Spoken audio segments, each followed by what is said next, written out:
হয়তো জিজ্ঞেস করেন আমরা কিভাবে খাবারগুলা কাস্টমারের কাছে পৌঁছে বা ডেলিভারি করি। আমরা যখন রেস্টুরেন্ট থেকে খাবারটা নিয়ে কাস্টমারের লোকেশনে চলে আসি।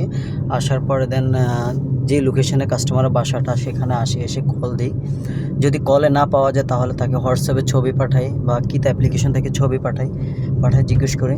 যদি কাস্টমার বলে যে হ্যাঁ এটা ওনার বাসা, সেক্ষেত্রে আমরা যদি কাস্টমার নিজে গাড়ির কাছে আসে তখন কাস্টমারের খাবারটা দিয়ে দিই। আর যদি বলে যে না কোথাও রেখে যাওয়ার জন্য, আমরা সেখানে খাবারটি রেখে চলে যাই। দেন এভাবে হচ্ছে আমাদের ফুড ডেলিভারির কাজগুলো হয়।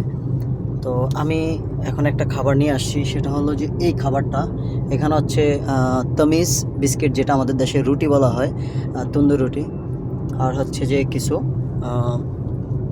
সকালবেলা যে ভাজিগুলো থাকে, আমাদের দেশে ওই ভাজিগুলো না, এখানে যেমন কলেজের ভুনা, তারপরে হচ্ছে বিভিন্ন কাঁচা সবজি, তারপর হচ্ছে যে আপনার ওই কলা দিয়ে তারা কীভাবে একটা সকালকার খাবার বানায়। যাক, সেটা আমরা হয়তো খাই না, এটা জানি না, তারা খায়, তারাই ভালো জানে। যে আমি এই বাসাটায় আসছি, এটা হচ্ছে আমার লোকেশন। আমি এখন কল করব।